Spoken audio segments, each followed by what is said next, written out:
Bonjour, nous avons 1 heure ensemble aujourd'hui pour discuter d'une réforme importante qui va être discutée dans quelques jours au Sénat.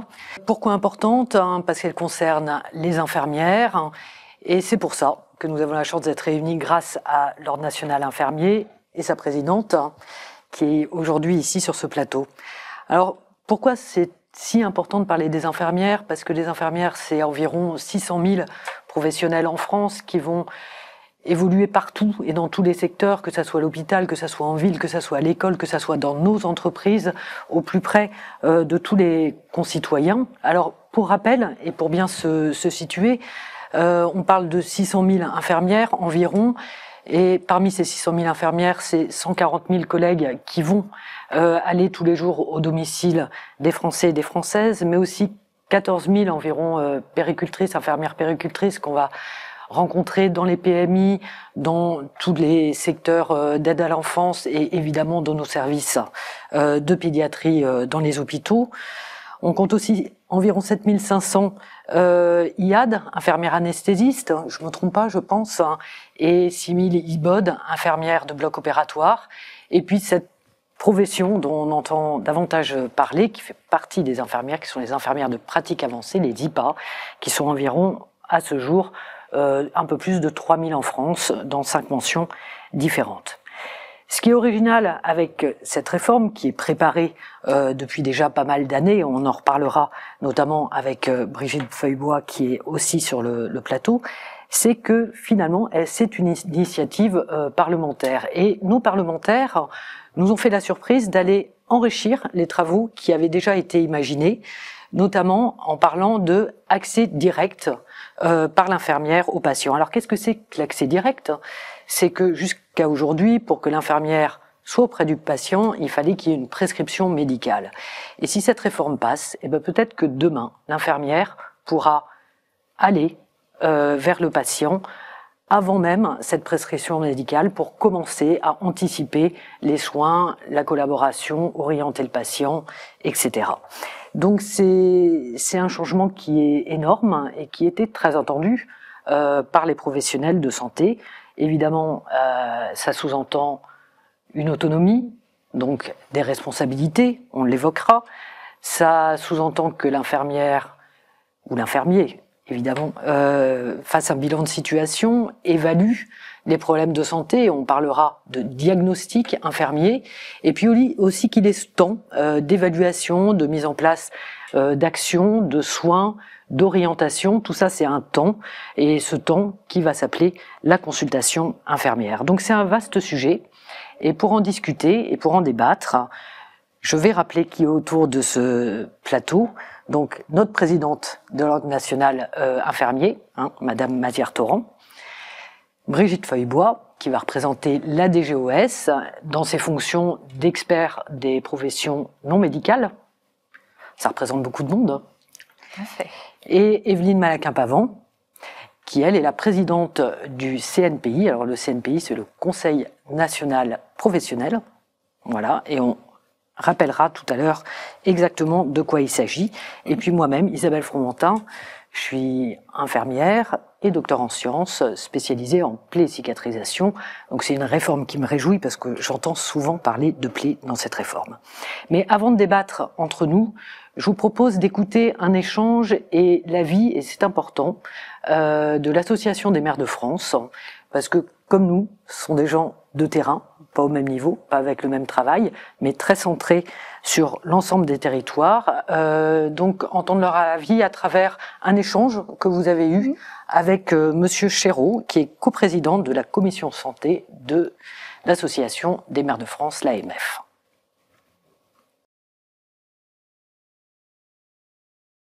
C'est effectivement une préoccupation que nous partageons. Les Français, notamment dans les zones sous-dotées, ont du mal à avoir accès aux soins. La profession d'infirmière regroupe 600 000 infirmiers, dont 145 000 infirmiers libéraux, et nous sommes encore les derniers à aller au domicile des patients et à réaliser des soins de proximité. Nous pensons que la profession d'infirmière est une réponse justement à cet accès aux soins, notamment dans les déserts médicaux. Oui, c'est vrai que pour les maires de France, la santé est aujourd'hui un des sujets majeurs qui remontent de la part de nos concitoyens, après le logement et l'emploi. Et dans beaucoup de territoires, nos concitoyens nous disent c'est très difficile de trouver un médecin, a fortiori un médecin traitant. Parfois, il faut se déplacer loin. La permanence des soins, le soir, le week-end est aussi un problème. Et quand l'hôpital est à plus de 3/4 d'heure, plus d'1 heure, ça devient très compliqué. Alors qu'il n'existe pas en France de désert infirmier. Il y a des infirmières et des infirmiers partout. Et comme vous le dites, qui peuvent se déplacer au domicile des patients, qui sont souvent le visage de référence des patients, la personne de santé, le professionnel de santé le plus connu, le plus familier. Et donc des relais importants, puisqu'en plus, je crois qu'à peu près pratiquement un professionnel de santé sur 2 en France est une infirmière ou un infirmier.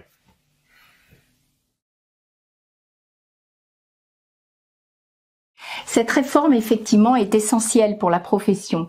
Elle consacre des missions socles qui sont déterminantes, comme notamment la consultation infirmière, l'orientation et le diagnostic infirmier. Elle nous permet, au travers d'avancées déjà obtenues, comme la vaccination, la prescription de dispositifs médicaux ou encore la réalisation de pansements de plaies, de répondre à des besoins de proximité de nos patients. Cette réforme, elle est structurante, elle va moderniser notre profession qui s'est toujours adaptée aux besoins des patients. Elle va permettre également de répondre à une attente de nos concitoyens, puisque dans un sondage que nous avons réalisé en décembre 2024, 86% d'entre eux faisaient confiance aux infirmières et 85% d'entre eux pensaient que cela pouvait améliorer leur accès aux soins et leur prise en charge. Effectivement, l'Association des maires de France est aussi tout à fait favorable à cette réforme qui répond à un bon nombre de problématiques dans le cadre d'une pénurie de médecins. Alors évidemment, il ne s'agit pas de dire que les infirmières et infirmiers vont remplacer les médecins, bien sûr que non. Nous restons dans le cadre d'un parcours de soins coordonné sous le regard d'un médecin. Mais nous savons bien qu'il y a un certain nombre d'actes que les infirmières et infirmiers peuvent faire en direct, que l'accès direct cadré évidemment par la loi, est tout à fait possible et pertinent, et on peut aller même vers des notions d'infirmière ou infirmier référent, qui soit encore une fois le professionnel de santé permanent d'une personne qui, par exemple, n'a pas de médecin traitant. Et on peut imaginer aussi qu'avec la présence d'une infirmière ou d'un infirmier, la consultation d'un médecin puisse se faire en vidéoconférence. C'est beaucoup plus simple quand un professionnel de santé qui connaît le patient est là, juste à côté.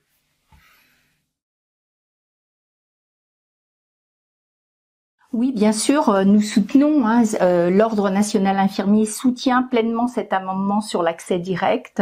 Il constitue une avancée pour les patients en permettant à l'infirmière, dans le cadre de son rôle propre et de son rôle prescrit, de pouvoir directement délivrer les soins qui sont nécessaires aux patients. Cela peut être le cas notamment, je l'ai cité déjà, les pansements de plaies qui demandent actuellement un passage par le médecin pour que l'infirmière puisse réaliser finalement quelque chose qu'elle domine parfaitement dans sa pratique professionnelle. Cette consultation infirmière, elle pourrait aussi permettre dans de nombreuses situations de permettre la continuité et l'orientation des patients dans le système de soins, alors qu'actuellement certains patients ont des ruptures de leur parcours de santé. C'est, vous l'avez dit bien sûr, dans le cadre de l'exercice coordonné, mais cela permettrait de faciliter l'accès aux soins de nos concitoyens. Un exemple notamment, c'est la perte d'autonomie pour les personnes les plus vulnérables, pouvoir faire un bilan de soins infirmiers directement et d'orienter ensuite le patient vers les structures nécessaires à sa prise en charge serait une avancée significative. Nous soutenons cet amendement et nous le soutenons depuis plusieurs années. Nous avions déjà défendu son principe dès 2023 dans le cadre des discussions sur la loi RIST. Nous pensons qu'un certain nombre de tâches relèvent directement du rôle de l'infirmière ou de l'infirmier, qu'un certain nombre de prescriptions sous le contrôle de la loi peuvent leur être confiées. Nous pensons même que pour mobiliser des aides de type paramédical ou social, l'infirmière ou l'infirmier est plus en mesure de le faire souvent que le médecin traitant. Quand il y a un médecin traitant, je rappelle que plus de 10% de nos concitoyennes et concitoyens n'ont pas de médecin traitant.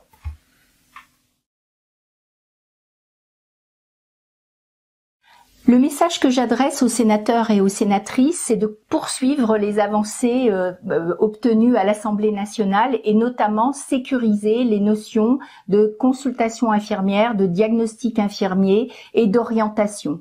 Il faut également poursuivre le travail d'identification des sciences infirmières et notamment dans le cadre de l'universitarisation. Enfin, nous soutenons deux choses importantes pour nous, la pratique avancée et l'accès en pratique avancée pour nos trois spécialités, les infirmiers anesthésistes, les infirmiers de bloc opératoire et les infirmières puéricultrices. Enfin, nous avons envisagé de valoriser les expertises de certains de nos confrères et consoeurs, notamment les infirmiers perfusionnistes, les infirmières en santé au travail, les infirmiers hygiénistes qui pour l'instant ne disposent pas de reconnaissance de leur spécificité.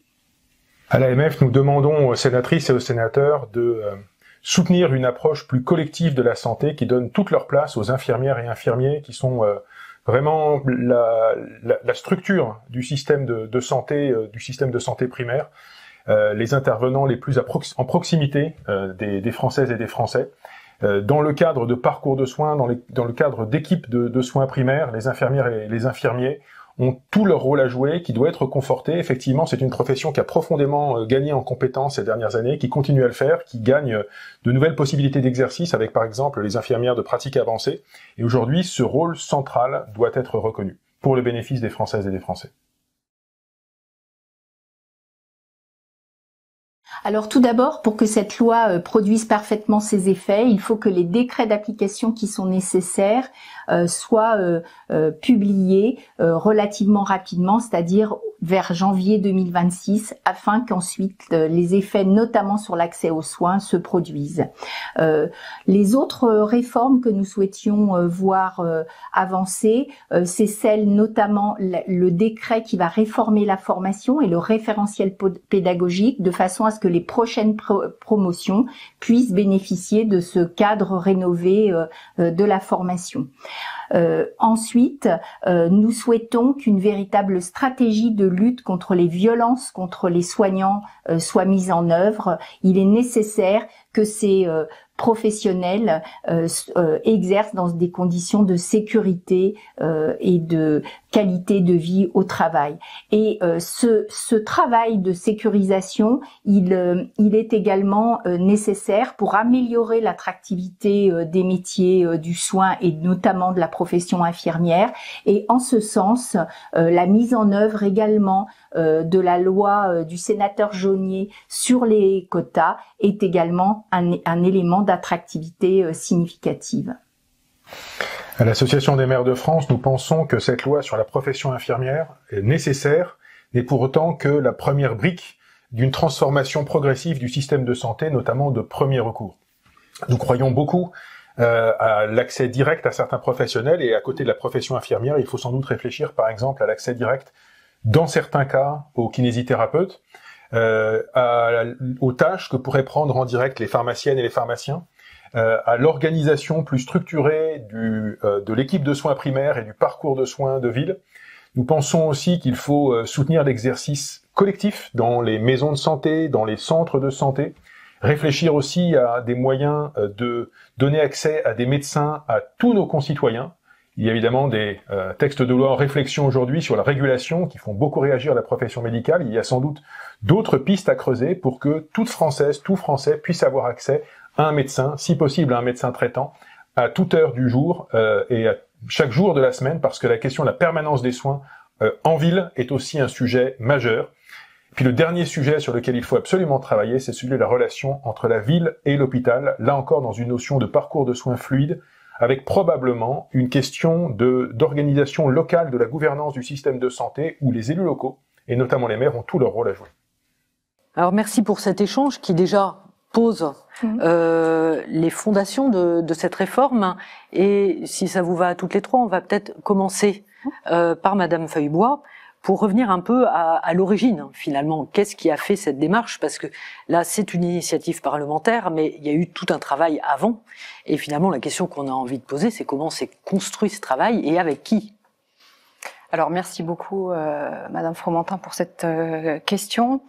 Tout d'abord, il faut se rappeler que cette réforme a été portée par un médecin qui était ministre à ce moment-là, en mai 2023, avec une annonce qui a eu lieu le jour même de la Journée internationale des infirmières, c'est-à-dire le 12 mai 2023, avec cette volonté effectivement de réformer en profondeur la profession infirmière, que ce soit côté exercice, mais également côté formation. Donc cet intérêt pour la réforme a une ambition liée à une volonté politique de mettre en œuvre de nouvelles compétences pour les infirmières, qu'elles soient à l'hôpital, qu'elles soient en ville ou qu'elles soient effectivement dans des entreprises pour des salariés. Mais donc le sujet de la réforme concerne l'ensemble des infirmiers, quels que soient les lieux où cet exercice va avoir lieu.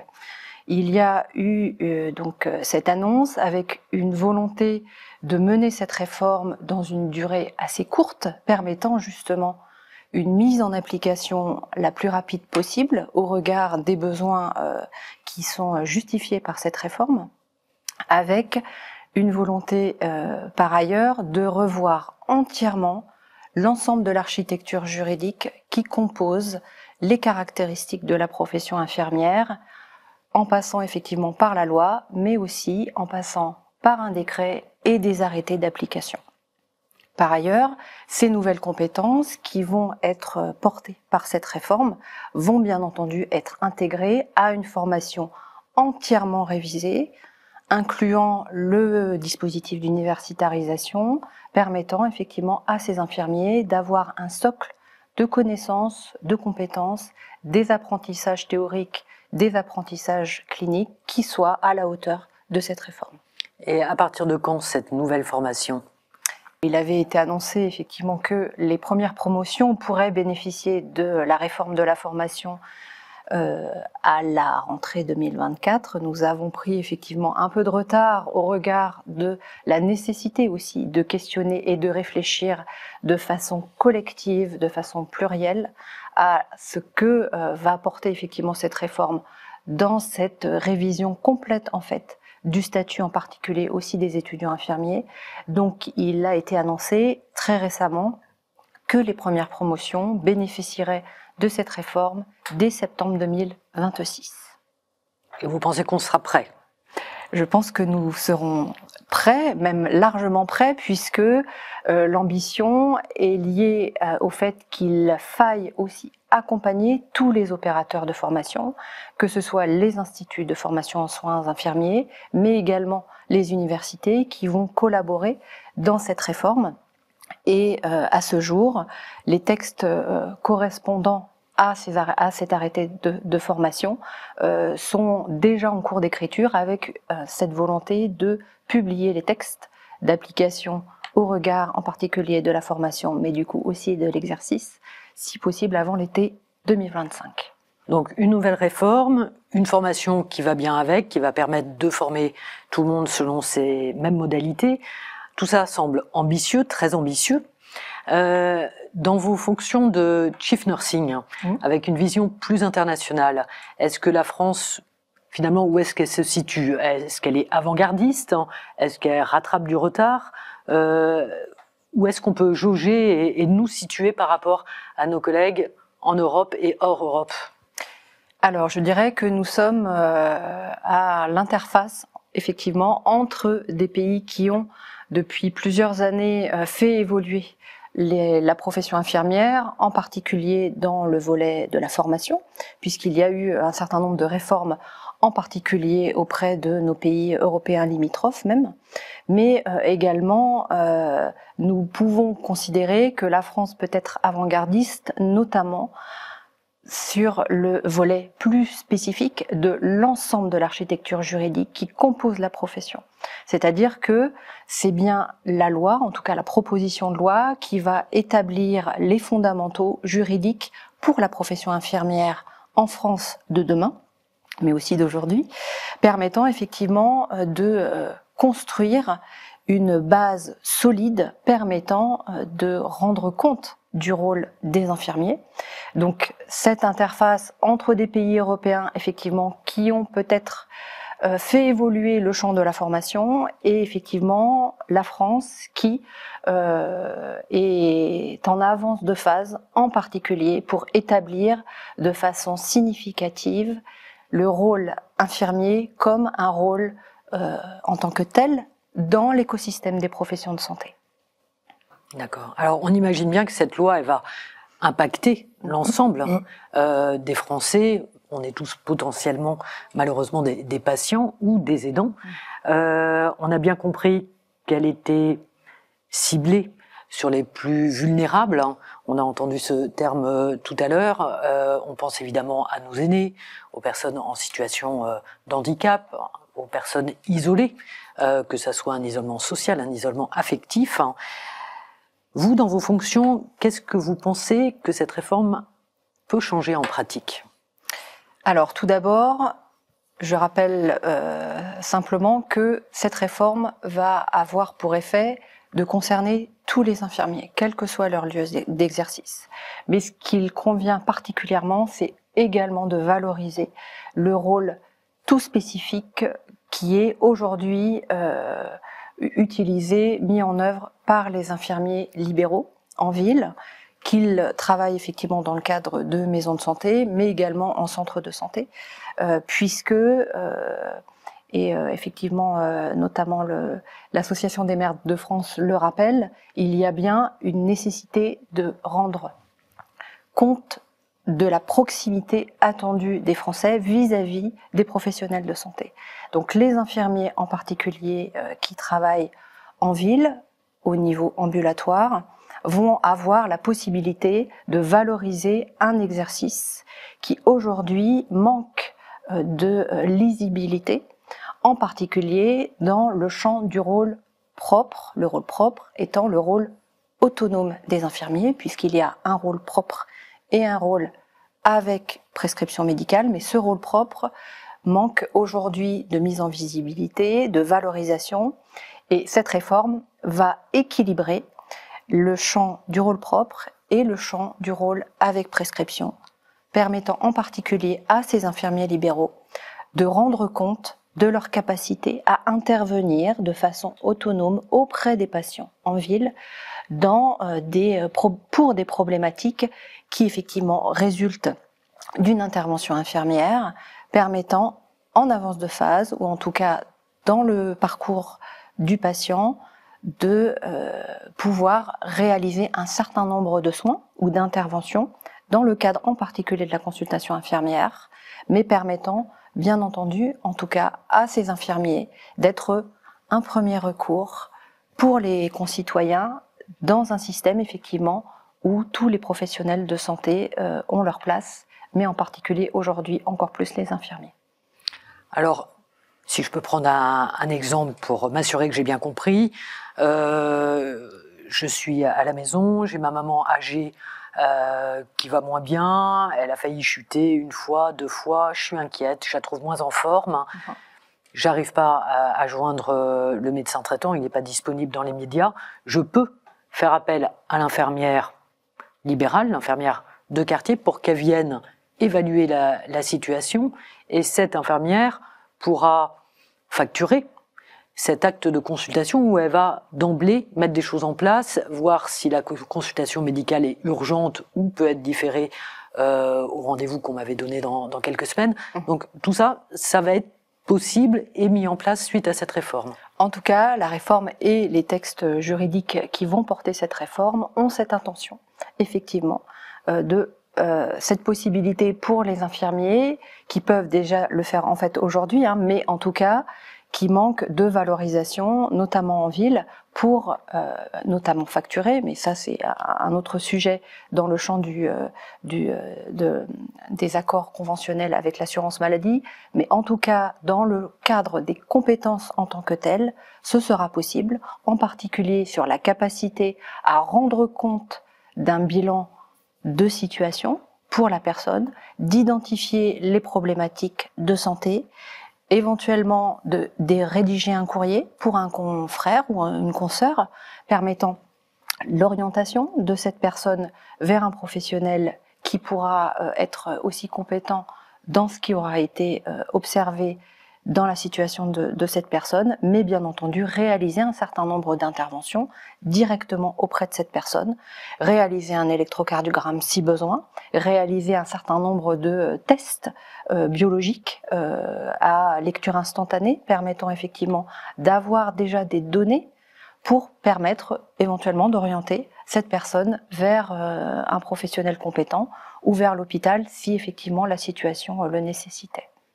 Et 140 000 infirmiers libéraux, ça vous paraît suffisant en France aujourd'hui et pour répondre aux enjeux de demain? Parce que là, on est là pour répondre aux enjeux de demain.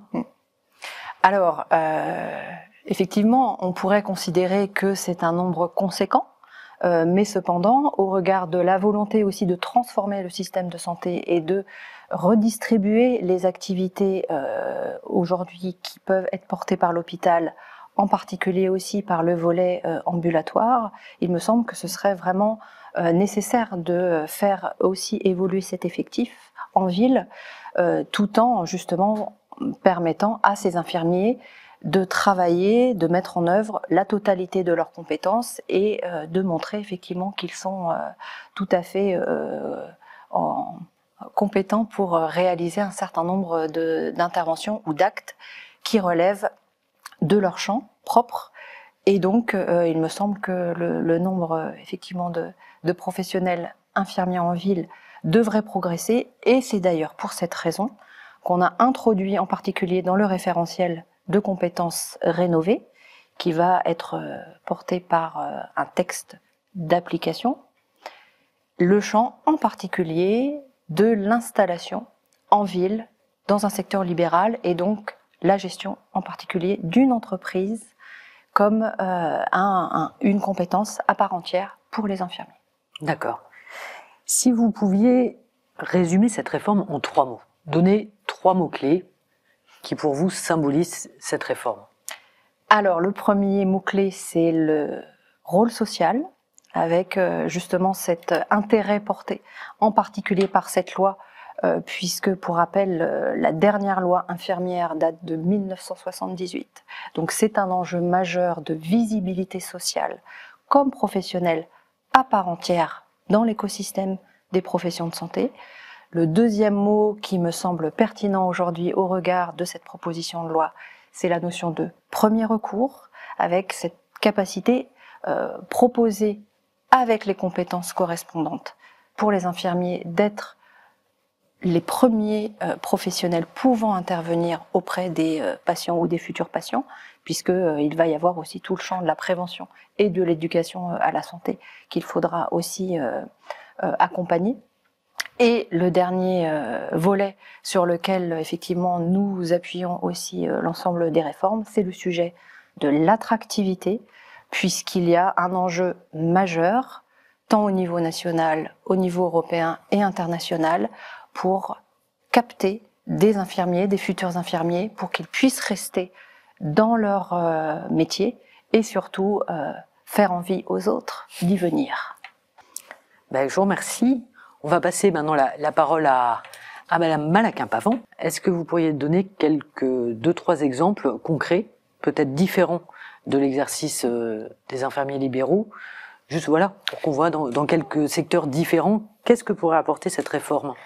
En fait, la mise en application de ce qu'on a nommé dans cette loi l'accès direct permet de mettre en œuvre directement, par exemple pour les infirmières qui sont en santé au travail, des activités aujourd'hui dans les visites qu'elles proposent aux salariés directement, sans avoir besoin derrière de repasser par toute une organisation, notamment avec le médecin.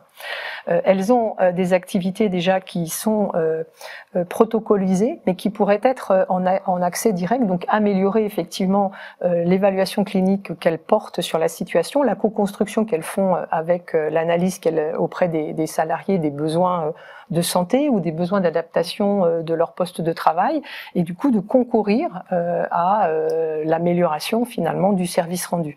C'est très complémentaire en fait. Pour chacun de nos modes d'exercice, c'est pas faire à la place d'autres, même si on nous parle souvent des déserts médicaux qui sont une réalité. La complémentarité et la mise en application de cette loi, c'est aussi par le biais de l'accès direct, de la consultation infirmière, des choses qui existent déjà dans le quotidien, mais qui est trop souvent informel, ou qui fait que ça s'organise plus dans certains milieux. Par exemple, à l'éducation nationale aussi, les infirmières de longue date sont en pleine autonomie sur le bilan des 12 ans, mais sur d'autres activités, elles pourraient effectivement aller beaucoup plus loin si ces activités-là leur étaient reconnues en responsabilité propre. Or, tant qu'on n'a pas la responsabilité propre, et comme vous le soulignez, vraiment l'articulation juridique qui va bien, eh bien ces activités-là, même quand elles sont réalisées, ne sont pas des activités ni reconnues, ni surtout, on peut se questionner à des moments donnés. Vous avez pris l'exemple de cette dame âgée qui pourrait être vue par l'infirmière aujourd'hui, et ça se fait, et bien évidemment que les Français font appel aux personnes qu'ils connaissent, le pharmacien, le médecin, l'infirmière, et en règle générale, ils connaissent bien l'infirmière qui tourne quand on parle de la ville. Eh bien aujourd'hui, en fonction de l'intervention que posera l'infirmière, en toute légitimité, elle peut être en difficulté parce que dans l'intervention qu'elle va poser, il y a une partie qui peut être considérée comme un exercice illégal puisqu'elle n'a pas eu la prescription pour intervenir sur, par exemple, cette évaluation-là et les premiers soins qu'elle va donner. Alors on joue toujours avec non-assistance en personne en danger et un certain nombre d'éléments, mais on voit bien que dans ce qui bloque aujourd'hui vraiment la complémentarité de la mise en œuvre des compétences infirmières et le service rendu, c'est entre autres cette nécessité d'avoir des prescriptions pour des activités finalement que l'infirmière va faire de la même manière, sans prescription, mais elle doit attendre la prescription pour le réaliser. Voilà.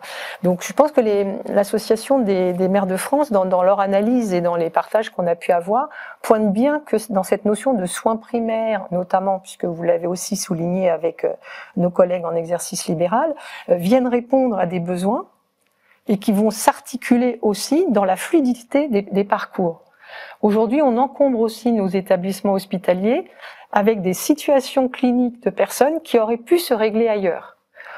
Quand on a par exemple des soins courants, des chutes, mais il n'y a pas forcément une réponse à apporter là, dans la proximité, donc du coup, la personne, elle va être dirigée dans un parcours de soins qui pourrait être beaucoup plus simplifié. On a parlé d'orientation, là aussi, c'est une question aussi de confiance dans les compétences qu'on mobilise pour pouvoir se dire, là je suis en responsabilité de telle activité, et là j'oriente. Et quand j'oriente, l'avantage aussi, c'est que l'évaluation clinique que l'infirmière aura réalisée, quel que soit l'endroit où elle exerce, on peut partir aussi du préhospitalier, qui est beaucoup plus aussi protocolisé aussi dans des activités très techniques et vraiment d'aide aux soins d'urgence, puisque c'est bien leur activité. Elles vont amener de la connaissance qui va aider aussi. Donc si je comprends bien, c'est être plus rapidement efficace. Oui. Mieux orienter les patients. Oui. Bon, pour être plus efficient globalement, mais là on parle beaucoup de la ville, que ça soit en ville, mais à l'hôpital, dans tous les secteurs. En fait, l'hôpital a aussi mis depuis plusieurs années un certain nombre d'organisations de travail avec des consultations infirmières qui sont là aussi pour amener de la fluidité dans les parcours, que ce soit avant l'entrée en hospitalisation, pendant, au moment de la sortie, qui est toujours une période un peu charnière, et puis dans le suivi après. Ça se fait de manière informelle, ça s'est fait toujours, et vous avez eu raison de le rappeler, avec des formations complémentaires et vraiment quelque chose de tout à fait structuré, mais c'est quand même assez limité. Et s'il n'y a pas aujourd'hui une volonté des directions d'aller dans ce sens-là, eh bien du coup, ce sont des activités qui peuvent être tout à fait bloquantes. Donc, on n'est pas sans matière, et je pense que nos parlementaires, qui ont beaucoup aussi travaillé et que je salue pour ce travail de fond, vraiment, c'est enthousiasmant de voir que voilà, il y a vraiment une prise en compte de ce besoin. Ils ont pu aussi utiliser les travaux qui existent aujourd'hui, depuis quand même la consultation infirmière, elle existe quand même depuis un peu plus de 40 ans. Les diagnostics infirmiers, on a des règles et des classifications qui existent depuis maintenant 60 ans, et une de nos associations internationales, elle date de 82, donc c'est pas non plus quelque chose qu'on découvre. Par contre, ce qui était plus complexe, c'est que souvent ces mots-là ne sont pas compris. Et quand ils sont mis en œuvre, et ils sont mis en œuvre bien évidemment dans le quotidien, parce que les équipes, les professionnels en règle générale, elles savent travailler dans la proximité.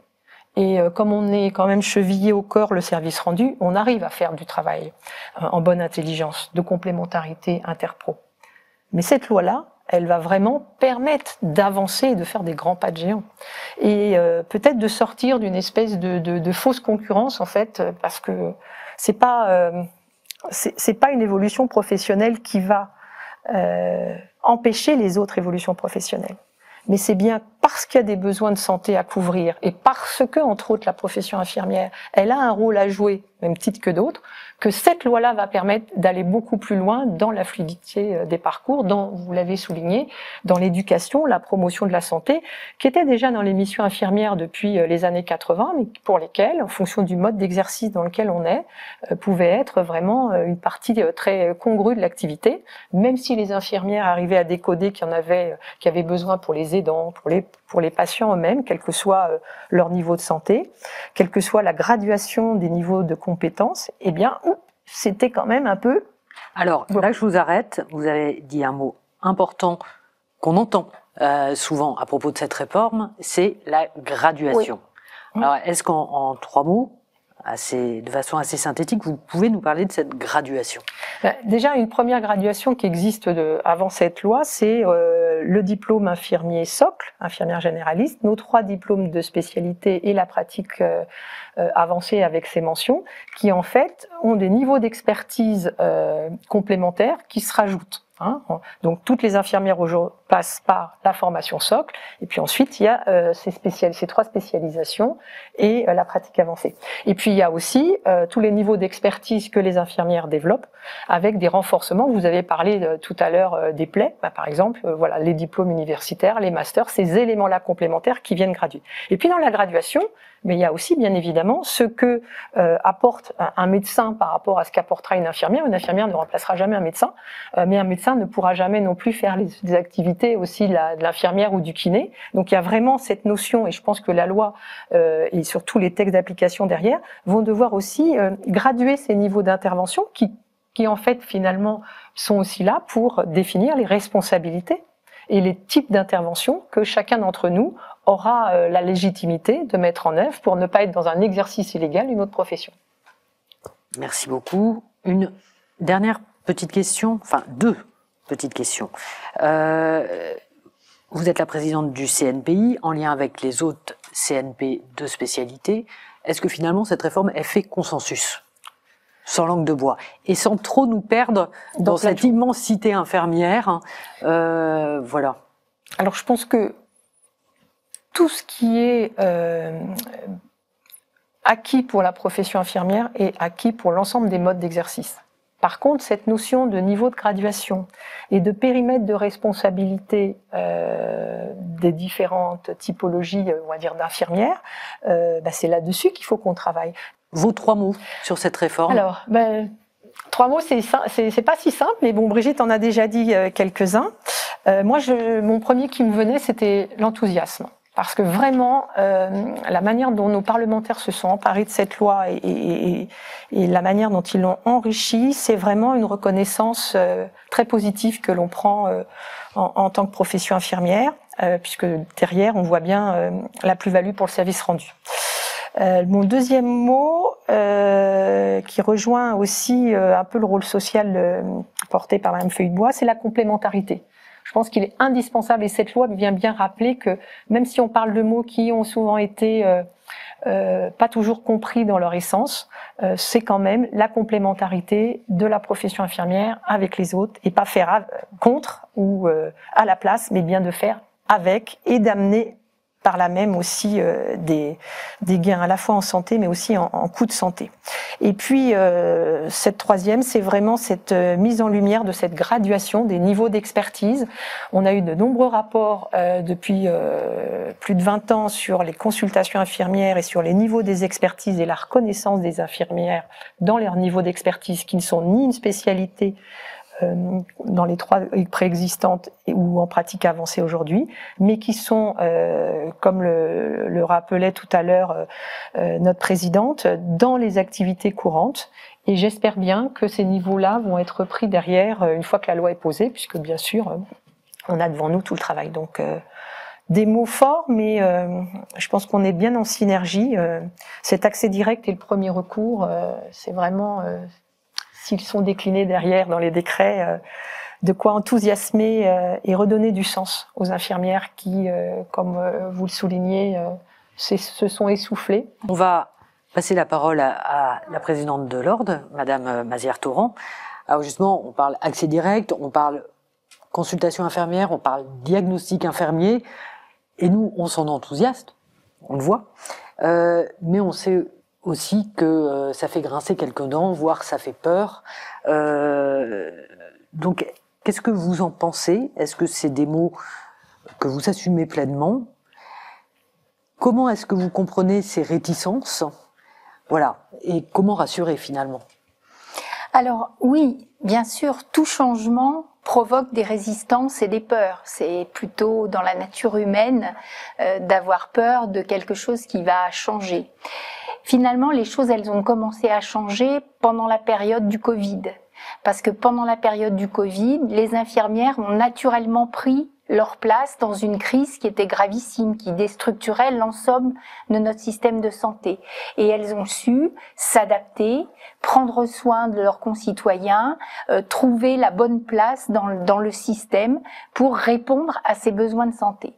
Et donc cette profession infirmière, c'est ce qu'elle est en train de faire au quotidien, auprès de nos patients qui vieillissent, auprès des malades chroniques qui sont de plus en plus nombreux, auprès de nos concitoyens qui, dans certaines zones, ont des difficultés d'accès aux soins. Donc, cette évolution, elle est déjà, entre guillemets, en marche dans la manière dont nos consoeurs et nos confrères travaillent au quotidien.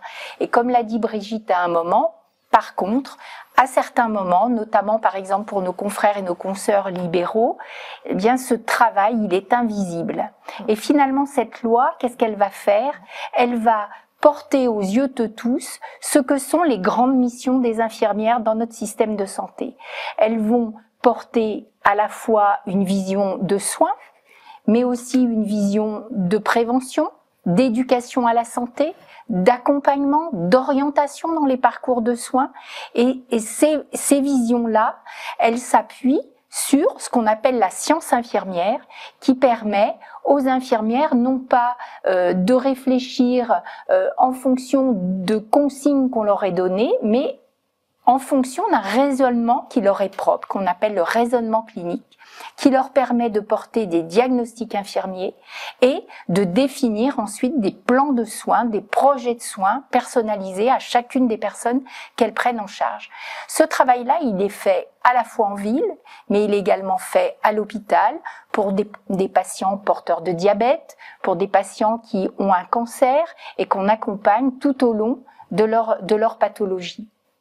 Alors, ce que vous êtes en train de me dire, c'est qu'on ne parle pas de diagnostic de pathologie, mais de diagnostic infirmier chez des patients en situation chronique ou avec des problèmes multiples. Donc on parle bien, ce n'est pas la même chose, c'est pas un diagnostic médical, c'est un diagnostic infirmier. Voilà. Alors ce diagnostic infirmier, c'est une notion qui, comme l'ont rappelé Brigitte et Evelyne, existe depuis longtemps, est utilisée sur le plan international depuis de nombreuses décennies, fait l'objet de publications régulières, de traductions par une société française qui en opère, entre guillemets, la traduction en langue française. Donc c'est quelque chose de concret qui est utilisé par les infirmiers et les infirmières.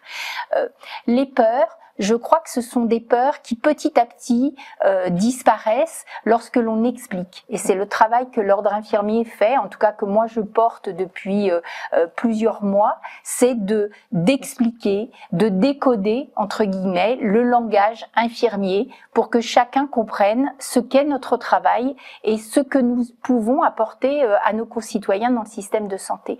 Donc ces résistances, il faut les prendre en compte, il faut expliquer, il faut effectivement, c'est ce qu'on essaye de faire aujourd'hui, il faut décoder, entre guillemets, ces textes réglementaires qui arrivent pour qu'ils soient compréhensibles pour nos concitoyens et qu'ils comprennent ce que cela va changer directement pour eux dans leur vie quotidienne. On a donné des exemples, vous en avez donné.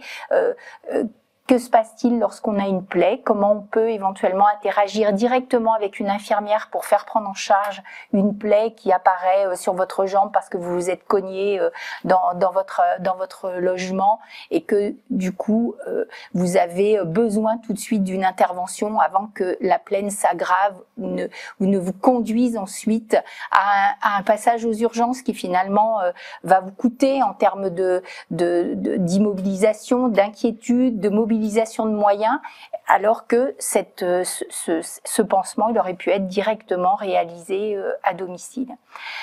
C'est important de prendre en considération ces craintes pour pouvoir les expliciter et finalement ce dialogue qui a eu lieu à l'Assemblée nationale avec des échanges qui étaient riches, qui va avoir lieu à nouveau auprès de nos sénateurs, qui a lieu pendant tous les temps, je dirais, d'audition, de consultation des parties prenantes.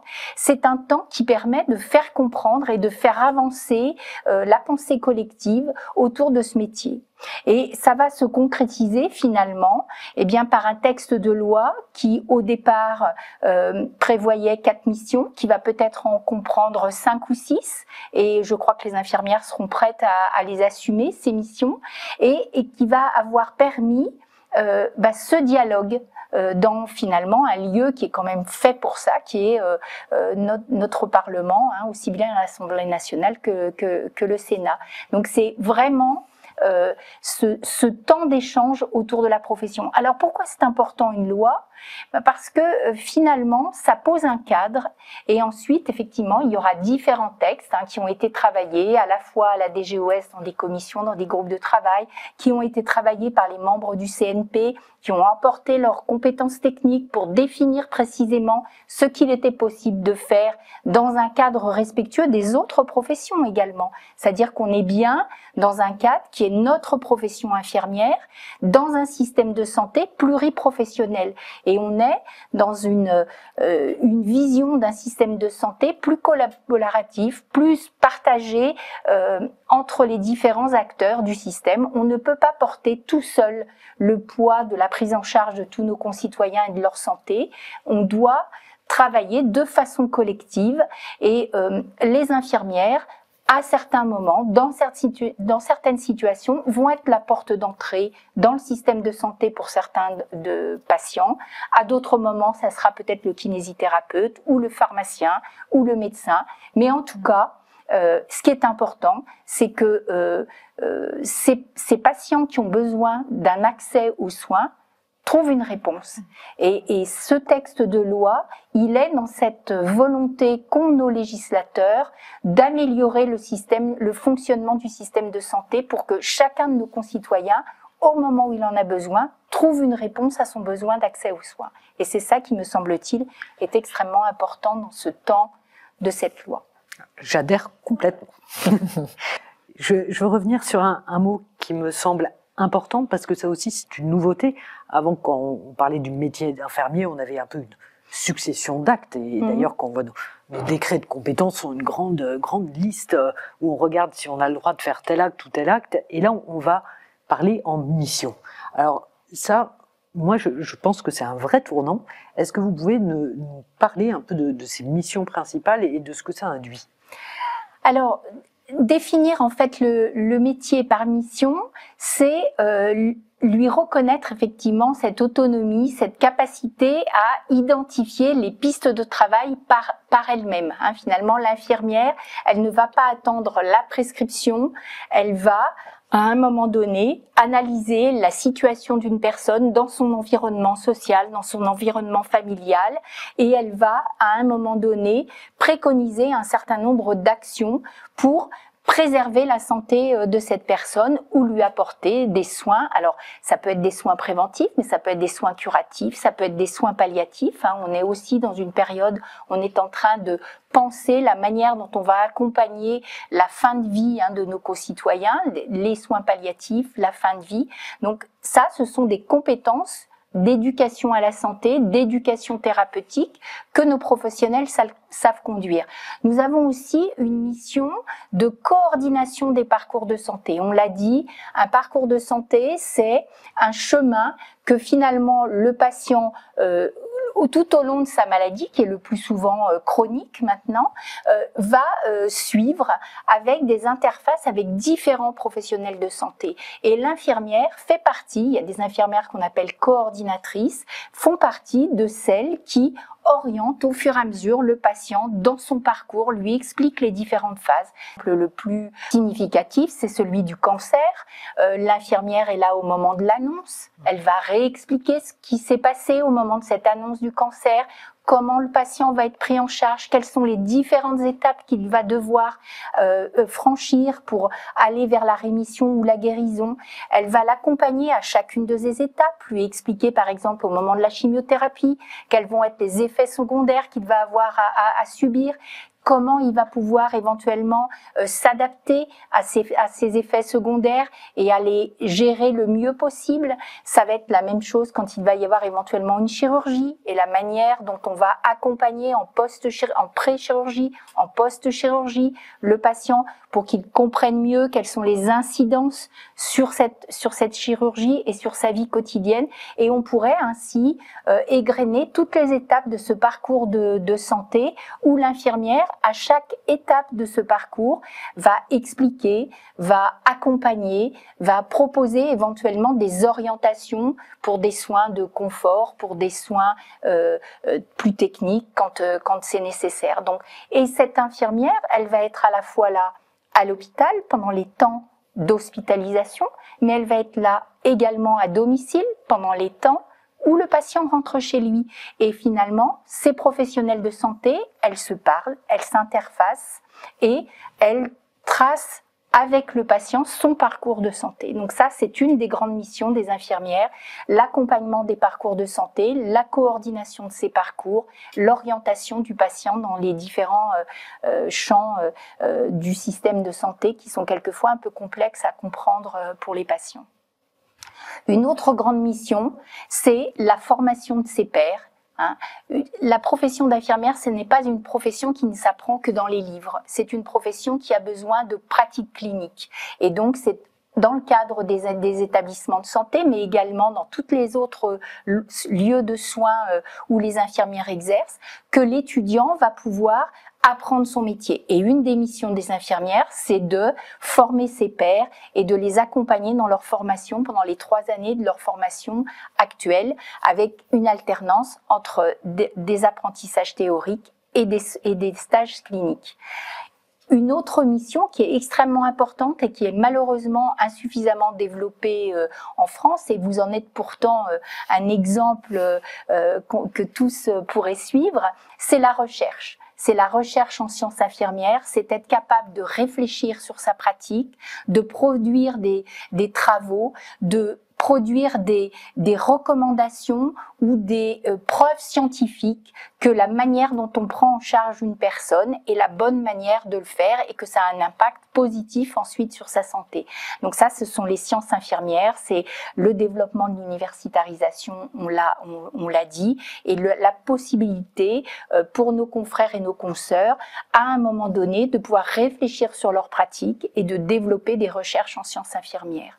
Voilà, là, vous prêchez une convaincue, j'espère même un jour qu'on ira plus loin avec un vrai statut de clinicien-chercheur, c'est-à-dire vraiment se baser sur la pratique, sur ce qu'on observe, pour chercher, pour innover, pour créer, comme ça se fait dans toutes les disciplines, mais que ça ne soit pas dissocié, que la recherche reste sur l'observation de nos patients et des besoins de nos patients pour aller vers des résultats applicables, que ça soit une recherche théorique, que ça soit aussi peut-être un nouvel objet de soin. Enfin, on peut créer, on peut breveter. Et moi, c'est ce que je m'efforce de faire et je rêve qu'un jour, mais ça serait une autre discussion, qu'on ait un vrai statut de clinicien-chercheur parce qu'il y a beaucoup à faire pour améliorer la qualité des soins. Une dernière question, avant de vous demander à vous aussi vos 3 mots sur la réforme, c'est est-ce qu'on peut se dire que finalement, cette réforme, si elle passe, c'est la reconnaissance qu'attendent les infirmières depuis longtemps. On sait que c'est une... Alors ça c'est aussi beaucoup entendu en fin de Covid, une espèce d'exaspération même de ce manque de reconnaissance après un effort intense dont on a tous fait partie. Voilà. Est-ce que ça va permettre de dire, ben là, on vous reconnaît, on a vu, il y a déjà plein de choses qui sont faites. Là, ça va être inscrit dans un texte, donc voilà, on le reconnaît. Est-ce que c'est important? Est-ce que c'est suffisant? Est-ce que c'est encore insuffisant? Quelle est votre opinion? Alors, je pense que c'est la première étape. C'est important que cette première étape, elle est fondatrice finalement. Hein, c'est inscrire les missions des infirmières dans la loi, c'est une étape fondatrice. On l'a évoqué, les textes étaient très anciens, n'étaient que des listes de tâches. Ils ne permettaient pas de définir un vrai cadre à notre profession. Mais je crois que c'est qu'une première étape. Il manque encore d'autres textes. Il va manquer d'abord les textes d'application, hein, qu'il va falloir prendre sans trop tarder si on veut que les impacts attendus. Hein, nous avons une annonce de notre gouvernement sur le fait de vouloir apporter une réponse concrète à nos concitoyens en termes d'accès aux soins. Eh bien, je dis aujourd'hui solennellement que cette loi infirmière, c'est une des étapes de l'amélioration de l'accès aux soins pour nos concitoyens. Donc, c'est une première étape. Les textes d'application vont être importants à prendre, de poursuivre ce travail. Mais je dirais que ce qui est notamment important dans cette loi, c'est ce qu'on a porté en termes d'éducation dans la santé, en termes de soins relationnels, en termes de prévention. Et ce virage préventif, en fait, il est extrêmement important aussi. Nous avons eu un virage ambulatoire. Maintenant, nous sommes face à ce virage préventif que nous devons tous prendre. C'est-à-dire que chacun, à notre mesure, nous devons amener nos concitoyens à mieux prendre en charge leur santé, à prendre en compte des besoins de dépistage notamment, de prévention, de vaccination pour, je dirais, répondre à une meilleure santé pour tous. Et finalement, en tant qu'infirmiers, nous avons une pierre très importante à apporter parce que vous l'avez dit, on en a témoigné tout au long de cette discussion. Les infirmières sont dans tous les secteurs de la vie civile. Elles sont à l'école, elles sont à l'université, elles sont au travail, elles sont en prison, elles sont dans les EHPAD, dans les établissements médico-sociaux, auprès des personnes porteurs de handicap. Elles sont à l'hôpital, dans tous les services, au bloc opératoire. Elles sont partout. Finalement, et j'oublie les infirmières qui sont pour notre ministre cardiologue dans les services de rythmologie ou d'exploration cardiaque. Voilà. Donc globalement, ces infirmières et ces infirmiers sont là pour apporter leurs compétences, pour être attentifs aux besoins de santé, aux besoins d'éducation, aux besoins de prévention de nos concitoyens. Donc cette loi, c'est cette étape structurante de notre système de santé. Moi, j'y crois vraiment beaucoup et je pense que beaucoup d'infirmiers sont peut-être un petit peu encore en attente, se disent est-ce que vraiment ça va avoir un effet ? Il va falloir bien sûr d'autres mesures d'amélioration de l'attractivité de la profession. On l'a évoqué, la qualité de vie au travail, la sécurité dans le travail, la valorisation de ce travail. Les infirmières, malheureusement, ont une place en termes de salaire moyen européen qui n'est pas extraordinaire.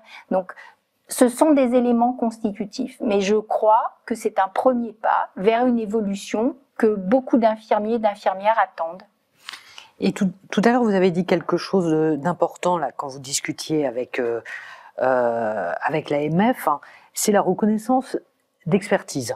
Mmh. Vous imaginez bien que ça me touche, puisque je suis infirmière experte en traitement des plaies, mais vous avez cité les perfusionnistes. Après, dans les hôpitaux notamment, on voit beaucoup de ces expertises aussi sur la douleur. Enfin, beaucoup de collègues font des travaux extraordinaires. Donc, tous ces collègues peuvent avoir une perspective, un moment de reconnaissance de ces expertises. Comment ça va s'organiser? Est-ce qu'il va y avoir une première liste et peut-être une deuxième, une troisième, des conditions peut-être que c'est les modalités, mais Madame Feuillebois a peut-être une idée aussi là-dessus. Là, je suis désolée, j'anticipe, mais je me mets à la place des collègues et peut-être aussi des parlementaires qui vont entendre ces histoires d'expertise. Comment vous voyez les choses, mais alors, toutes les trois. Si je peux me permettre, c'est un élément important. On l'a décrit tout à l'heure. Pour l'instant, on a un métier socle, 3 spécialités et des infirmières en pratique avancée. Mais en fait, dans la réalité de notre exercice, de nombreuses infirmières font des efforts de formation complémentaire, d'adaptation à leur situation de soins, et elles vont soit faire des DU, soit même faire des masters, faire des formations complémentaires en formation continue, qui les amènent à développer des adaptations et des spécificités à leur exercice professionnel. Et finalement, ce qui est un frein à l'attractivité de notre métier, c'est que pour l'instant, tous ces efforts ne sont la plupart du temps pas reconnus ni valorisés. Et je crois, alors ça sera peut-être notre prochain combat, vous avez parlé de l'infirmière clinicienne, mais peut-être que le prochain combat, c'est de comment inscrire dans un parcours universitaire la possibilité de se former et d'adapter, entre guillemets, sa formation. Ça va être le cas dans le cadre de la certification, de la recertification aussi, d'adapter ses connaissances au milieu dans lequel on travaille, mais en étant bien sûr valorisé pour les efforts que l'on déploie au quotidien pour s'adapter à ces méthodes de travail différentes en fonction du service dans lequel on exerce. Je crois que ça s'appelle pas une spécialité véritablement, c'est peut-être une spécificité ou une expertise. En tout cas, à un moment donné, pour renforcer l'attractivité, il va falloir s'emparer de cette question et de voir comment on peut valoriser ces nouvelles façons d'exercer son métier d'infirmier et d'infirmière. Et alors, vos 3 mots clés concernant cette réforme? Alors j'ai choisi finalement 3 mots qui reviennent assez souvent. Le premier mot, c'est pilier. Pilier, pourquoi? Parce que je pense profondément que la profession d'infirmière est un des piliers de notre système de santé. Nous l'avons évoqué à plusieurs reprises, nous sommes plus de 600 000, nous sommes répartis sur l'ensemble du territoire, il n'y a pas de désert infirmier en France, et nous sommes le pilier du système de santé, un des piliers du système de santé, puisque pour une construction en général, il faut plusieurs piliers. Le deuxième mot, c'est sciences infirmières. Je crois profondément dans le développement des départements de sciences infirmières dans les universités. Je pense que l'universitarisation est une des voies de développement de notre profession et je crois profondément à cette volonté de notre profession de développer ce qui lui est propre, c'est-à-dire la science infirmière. Et puis le dernier mot, finalement, c'est le mot, je crois, qui revient sans cesse dans notre exercice, c'est le mot soin. Et il n'y a pas besoin d'explication. Et je pense qu'aujourd'hui, on a toute cette synergie, on a la chance d'avoir une initiative parlementaire, on a la chance que ça passe rapidement au Sénat, et j'ai envie d'avoir confiance dans nos sénateurs et sénatrices qui vont nous représenter et discuter de notre profession. Donc je voulais vous remercier toutes d'être venus. J'espère que ce débat éclairera ceux qui l'écoutent et j'espère surtout qu'on en aura d'autres pour toutes les autres questions qui sont afférentes à notre profession. Voilà, merci beaucoup.